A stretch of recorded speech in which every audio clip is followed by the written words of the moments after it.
거룩하신 하나님의 말씀이었습니다. 자, 여러분 5월이 되었죠. 5월은 가정의 달이죠. 특히 오늘은 무슨 주일이죠? 어린이 주일이에요. 한국의 교회력은 5월의 첫 주를 어린이 주일로, 그리고 두 번째 주일을 어버이 주일 혹은 부모님 주일로 지키고 있습니다. 추운 겨울은 완전히 다 물러가고요. 봄이 완연히 온 이러한 때, 또 하늘은 맑고 푸르고 각종 꽃이 피는 이 5월이 가정의 따뜻함을 상징하기 때문에 가정의 달로 지키고 있어요. 그리고 그 가정의 달 첫 번째 주일을 하나님께서 각 가정에 가장 소중한 기업으로 주신 그 자녀들을 우리가 하나님 앞에서 어떻게 올바르게 양육해야 하는지를 생각하고요. 동시에 또 내가 하나님의 자녀로서 이 세상에서 어떻게 살아가야 하는가를 깨닫기 위해서 어린이 주일로 제정을 해서 지키고 있습니다. 자, 오늘은 내가 이 세상에 보내심을 받은 하나님의 자녀로서 어떤 신앙과 믿음을 가지고 하나님 앞에서 살아야 내 아버지이신 하나님의 능력과 권세 가운데서 하나님의 은혜와 축복을 받을 수 있을까 생각해 보는 시간을 가지려고 합니다. 자, 여러분, 우리는 하나님의 자녀인데 하나님의 자녀로서의 우리의 본분은 무엇일까요? 여러분, 가정에서 가정이 화목하고 복되기 위해서는 누가 잘해야 되죠? 가정이 복되고 화목하기 위해서는 누가 잘해야 돼요? 내 와이프가 잘해야 되는 건가요? 서로 손가락질 하시는데, 부모가 잘해야 돼요? 자식이 잘해야 돼요? 둘 다 잘해야죠. 그렇죠? 부모와 자식이 각자의 역할에 충실하고 자신들의 본분을 지켜야 되는 거예요. 자, 부모가 자녀를 안전하게 보호하고 자녀의 필요한 것을 다 채워주고 또 자녀를 올바르게 교육하고 양육하는 것은 부모로서의 당연한 의무이고 책임이에요. 그런데 마찬가지로 자녀에게도 당연히 지키고 행해야 할 의무와 책임이 있어요. 무조건 부모에게만 부모로서의 의무와 책임을 다하라고 요구하는 것은 자녀의 올바른 자세와 태도가 될 수 없습니다. 당연히 자녀도 자신들이 해야 할 바를 해야 하는 거예요. 자, 자녀에게 있어서 부모는 전적인 신뢰와 믿음의 대상이어야 합니다.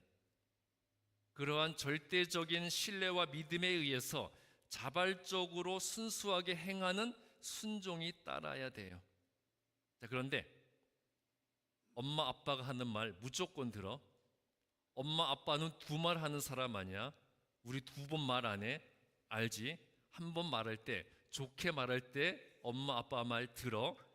자, 이렇게 강요와 억지에 의한 순종이 아니라 이 부모의 사랑과 보호에 대한 믿음과 신뢰, 그리고 진심으로 감사하는 마음에 의해서 기쁨으로 부모에게 순종하는 것이 바로 자녀의 본분이에요. 여러분, 이 부모에게 있어서 자녀는 전적인 사랑의 대상이잖아요. 그 자식이 어떤 자식이든지 간에 부모에게는 무조건적인 사랑의 대상이에요. 잘났건 못났건 부모는 자녀를 무조건 사랑하게 되어 있습니다. 자, 그런데 아무리 자녀가 부모에게 무조건적인 사랑의 대상이라고 할지라도 부모에게 순종하며 부모를 기쁘게 해드리는 자녀와 부모의 걱정과 근심거리가 되는 자녀를 대하는 부모의 마음과 행동은 다를 수밖에 없는 게 당연하겠죠.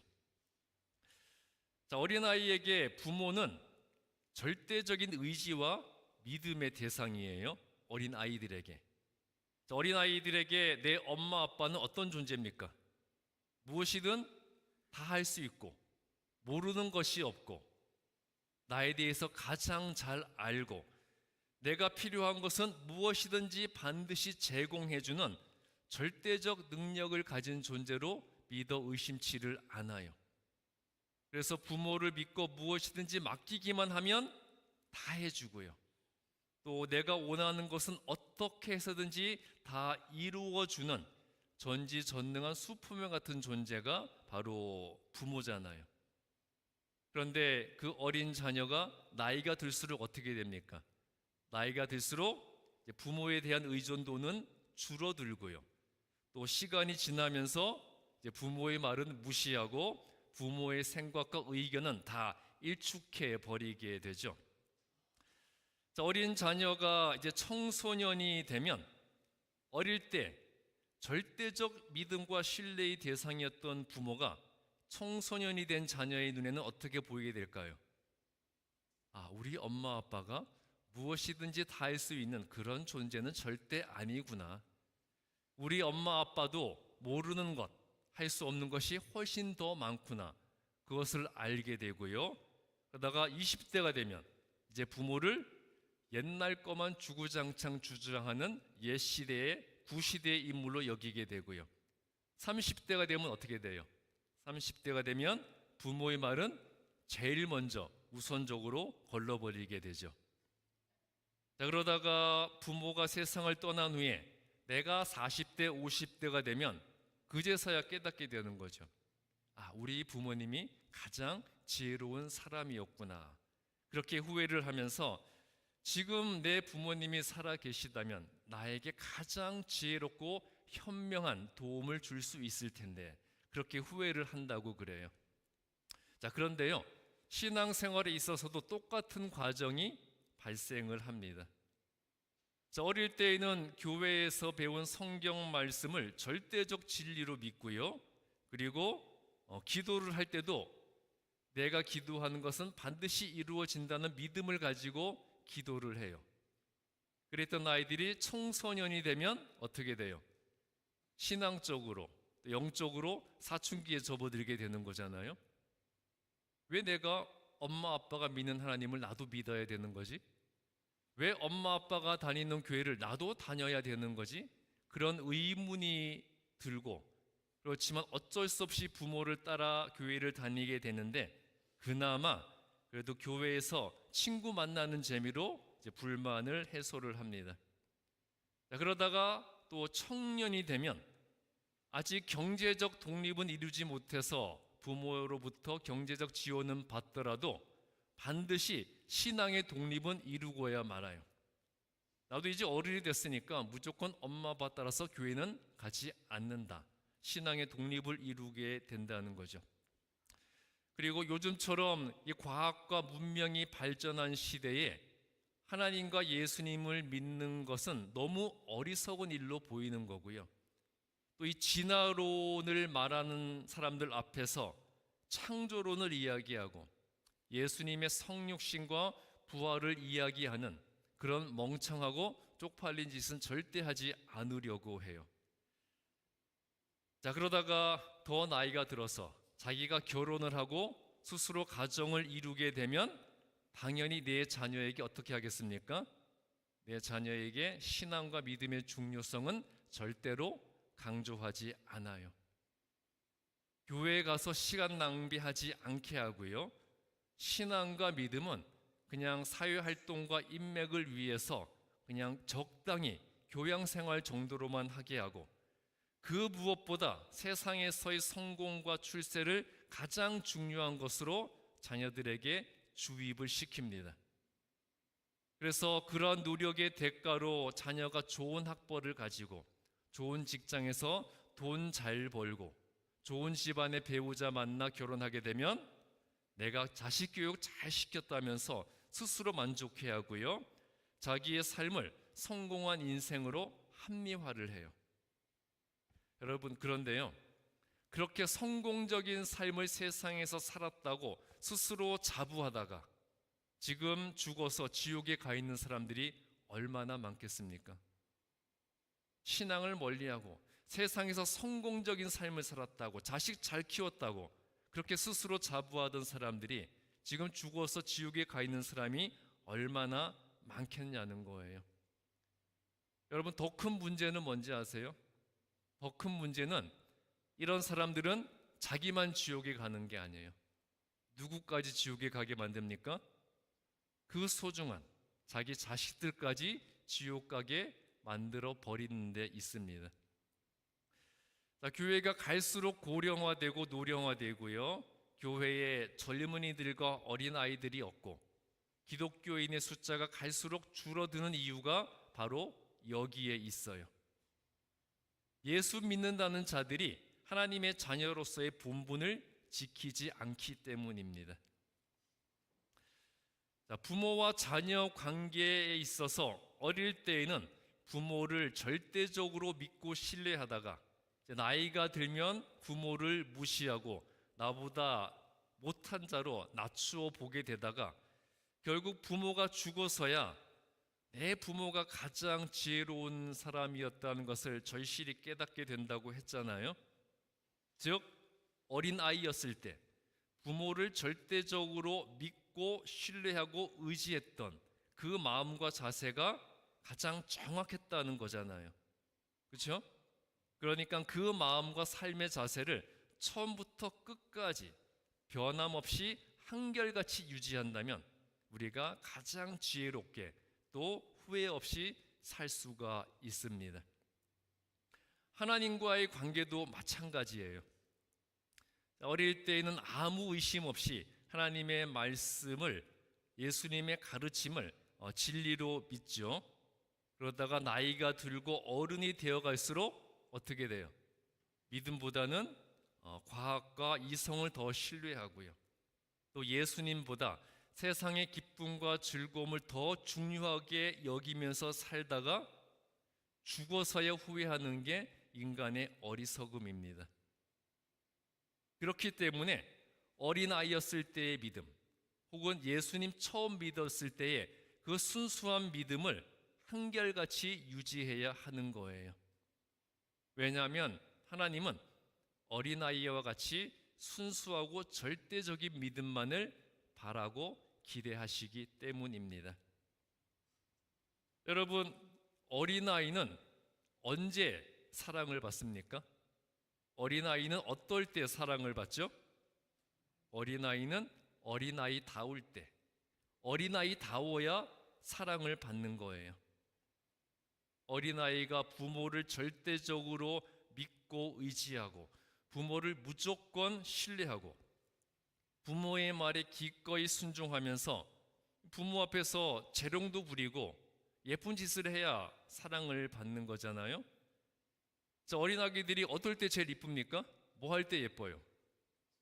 이 도리도리 잘하고 이 짝짝꿍 잘하고 잼잼 이거 잘할 때 예쁨 받고 사랑받는 거잖아요. 저도 제 딸아이가 아기 때 제 딸아이에게 꽃 그러면 지 손으로 이렇게 하고 공주 그러면 손을 이렇게 했었어요. 그게 너무 예쁜 거예요. 지금도 가끔 옛날 생각하면서 한번 해봐라 그러면 그 나이에도 또 시키면 시키는 대로 하더라고요. 자, 그런데 아직 기저귀도 떼지 않은 어린 아기가 심각한 표정으로 방구석에 다리 꼬고 앉아서 지금과 같이 정치적 혼란 속에서 누가 정권을 잡아야 이 사회에 국가와 민족을 위해 올바른 일이 일어날까? 또 악인이 번영하고 의인이 핍박을 받는 이 비정상적인 사회의 병폐를 어떻게 바로잡아야 하는 걸까? 또 한국의 대통령 탄핵 사태를 어떻게 바라봐야 하는 걸까? 미국의 트럼프 대통령의 관세 정책이 미국 경제에 어떤 영향을 미치게 되는 걸까? 정말 인생을 한 치 앞도 내다보기 힘들 때 내 인생 너무 앞으로 어떻게 살아가야 될까 괴롭다. 인생은 고난이구나. 자, 이거를 기저귀도 떼지 못한 어린 아이가 하늘 쳐다보면서 이 담배 꼬나물고 인생을 곱씹고 있다면 우리 애기 벌써 다 컸네. 벌써 인생에 대한 고민을 할 줄 아네. 우리에게 담배도 필 줄 아네. 장하다 그러겠습니까? 자, 이런 애기가 장한 거예요? 장한 게 아니라 뭐예요? 이거는 미친 거죠. 애기가 그러면 안 되는 거잖아요. 자, 어린아이는 어린아이다울 때, 자녀는 자녀답게 부모를 믿고 의지할 때 부모에게 사랑을 받는 거예요. 마찬가지로 우리도 하나님의 자녀잖아요. 하나님의 자녀라면 하나님의 자녀로서 아버지이신 하나님을 믿고 전적으로 의지하기만 하면 돼요. 세상 걱정, 근심, 염려는 우리가 해야 할 일이 아닙니다. 여러분, 내가 걱정한다고 문제가 해결됩니까? 안 됩니까? 내가 걱정한다고 문제 해결되지 않아요. 걱정한다고 그 걱정, 근심이 사라지지도 않습니다. 어차피 해결되지도 않고 사라지지도 않을 걱정, 근심인데 그것을 우리가 할 것이 아니라 우리가 해야 할 일은 하나님을 믿고 의지하고 따르기만 하면 되는 것이고요. 나머지는 누가 해주는 거예요? 나머지 모든 일은 아버지이신 하나님이 다 알아서 해주시는 겁니다. 나는 약하고 무지하고 무능하고 어리석지만 내 아버지는 어떤 분이십니까? 내 아버지 하나님은 전지전능하신 만군의 주 여호와 하나님이시잖아요. 그리고 내 구세주 예수님은 죽음의 권세를 이기고 부활하신 그리스도이십니다. 우리가 그 하나님과 예수님만 믿고 따르면 내 앞길은 다 알아서 책임져 주시는 거예요. 그럼 우리가 할 일은 걱정, 근심하는 것이 아니라 하나님, 내 아버지이신 하나님이 무엇을 말씀하시든지 하나님에 대한 절대적인 믿음을 가지고 말씀하신 그대로 순종하기만 하면 되는 거예요. 애굽에서 노예 생활을 하던 이스라엘이 해방되기 위해서는 자신들의 죄를 깨닫고 회개한 후에 하나님께서 말씀하신 대로 순종하기만 하면 된다는 것을 출애굽기 12장 21절부터 28절에서 말씀하고 있어요.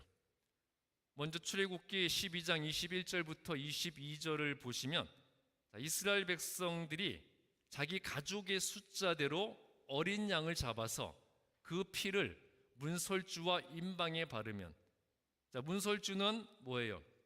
그 출입문의 양쪽 기둥이죠. 그리고 임방은 그 양쪽 문설주를 이어주는 받침대. 그게 문설주와 임방입니다. 슬라이드 없나요? 네. 그러니까 양옆에 기둥이 문설주고 그 두 개의 기둥을 이어주는 게 임방. 우리는 흔히 문지방이라고 하죠.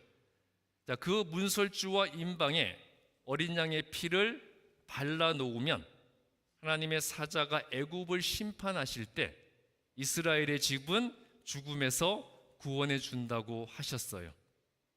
자, 이때 이스라엘에게 요구되는 것은 단 한 가지였습니다. 이스라엘에게는 단 한 가지만 요구되었어요. 무엇이었을까요? 답이 28절에 나오는데요. 28절 보시면 하나님이 명령하신 그대로 행하기만 하면 되는 것이었습니다.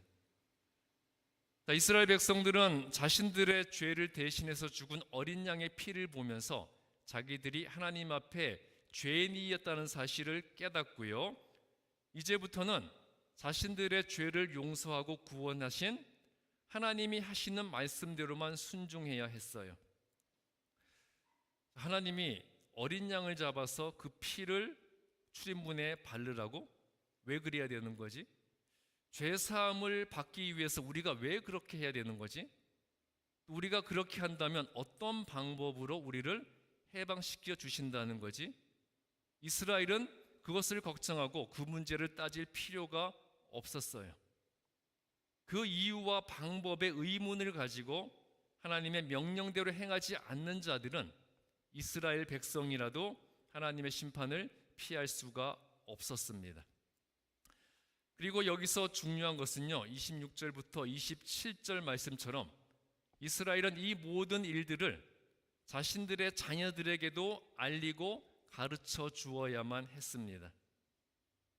하나님은 이스라엘 백성들이 하나님의 자녀로서 하나님께 순종해야만 했듯이 자기 자녀들도 하나님께만 순종하는 자녀로 만드는 것이 하나님의 심판에서 구원받은 자들이 당연히 해야 할 가장 중요한 의무이자 책임이라고 알려주신 것이었어요. 자, 이렇게 이스라엘의 해방과 구원을 위해 어린 양의 피가 희생되었죠.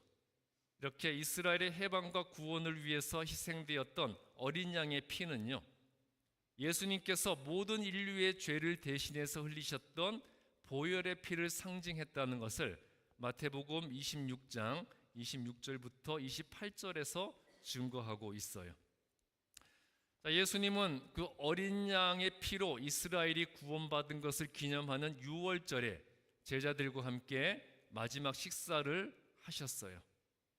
자, 이때 예수님께서는 마태복음 26장 26절에서 떡을 떼어 제자들에게 주시면서 이것은 내 몸이니 받아 먹으라 하셨고요. 그리고 27절부터 28절에서는 그 다음에는 잔을 주시면서 이것은 죄 사함을 얻게 하려고 많은 사람들을 위하여 흘리는 내 피다 라고 하셨어요. 자, 이것은 예수님께서 인간의 죄를 대신해서 십자가에서 몸이 찢기시고 피를 흘리심으로써 모든 죄인이 용서받게 될 것이라는 구원의 선포였습니다. 이렇게 예수님께서 인간의 죄를 대신해서 죽으신 이후에 우리 인간에게 요구되는 것은요, 하늘에 계시던 예수님이 어떻게 인간의 몸을 입고 이 세상에 오실 수 있었다는 것인가? 더군다나 어떻게 동정녀의 몸을 통해 태어날 수 있었을까? 그리고 단 한 사람의 죽음이 모든 죄인의 죄를 다 용서해 줄 수 있는 것일까? 그리고 사람이 죽었다가 부활하는 것이 가능한 일인가? 이런 것을 연구하고 토론하고 합의해서 판단을 하는 것이 아니고요, 예수님이 말씀하셨으면 그대로 믿고 예수님의 보혈의 피에 합당한 생활을 해야 하는 것이었어요. 그것이 예수님을 그리스도로 믿는 진정한 그리스도인의 본분입니다. 그리고 그 본분에 합당하게 살아가는 자에게 예수님의 구원의 은총과 죽음까지 이기신 능력과 권세가 주어지게 되는 것이에요. 자, 이렇게 우리 아버지 하나님은요, 우리들에게 절대적 믿음과 확신과 순종의 대상이에요. 그리고 그 하나님에 대한 예수님의 가르침은 우리가 이해하고 지식으로 축적하는 것이 아니라 그대로 행해야 하는 실천의 덕목입니다. 자, 여러분은 하나님을 뭐라고 부르세요? 하나님을 누구라고 부르십니까? 아버지라고 부르죠. 내가 아버지라고 부른다고 내 아들이 하나님을 할아버지라고 부르지 않아요? 모든 사람이 하나님을 다 아버지라고 부릅니다. 그리고 예수님을 누구라고 부르세요? 예수님을 주님이라고 부르시잖아요. 자, 내가 하나님을 아버지라고 부르고 예수님을 주님이라고 고백한다면 그 믿음과 고백에 합당하게 행해야 하는 거예요. 자, 내 아버지 하나님은 어떤 분이십니까? 하나님은 이 세상의 창조자이시고 세상 모든 것에 대한 주권을 가지고 계시고 인간의 생사화복을 주관하시는 전지전능하신 분이시잖아요. 그 하나님을 나의 아버지로 부르는 것이 나의 진정한 믿음이라면 나를 향한 하나님의 사랑과 나를 지키시는 하나님의 능력을 확신해서 아무것도 걱정하지 않고 언제나 하나님 안에서 참 평안을 누릴 수가 있어야 돼요. 그리고 나를 구원하기 위해서 이 세상에 내려와서 나를 대신하여 죽으신 후 부활하신 예수님을 나의 구세주로 고백을 하는 것이 내 분명한 신앙이라면, 자, 나에게 자신의 살과 피를 주신, 즉 자신의 생명까지 주신, 자, 예수님이 나에게 자기의 생명까지 주셨잖아요. 생명을 주셨는데 무엇을 더 아끼실 것이 있겠습니까? 이렇게 생명까지 주신 예수님께서 나를 위해 아끼실 것은 아무것도 없고 나에게 필요한 모든 것을 예수님이 생각하시는 가장 좋은 때에 가장 좋은 방법으로 주실 것을 믿어야 합니다. 자, 이 모든 것이 예수님의 자녀된 자이며 하나님의 자녀된 자이며 예수님의 제자된 자의 본분이에요. 우리 주반석교회 모든 성도님들, 하나님의 자녀의 본분에 충실한 하나님의 자녀가 되시고요. 예수님의 제자의 본분에 충실한 그런 그리스도인들이 되시기를 주님의 이름으로 축복합니다. 기도하겠습니다. 우리를 하나님의 자녀로 그리고 예수님의 제자로 삼아주신 은혜에 감사를 드립니다. 하나님의 자녀답게 그리고 예수님의 제자답게 우리의 본분을 지키고 살아감으로써 하나님의 은혜와 능력을 충만하게 누리게 하여 주시옵소서. 우리를 하나님의 자녀가 되게 하여 주신 예수님의 이름으로 기도합니다. 성만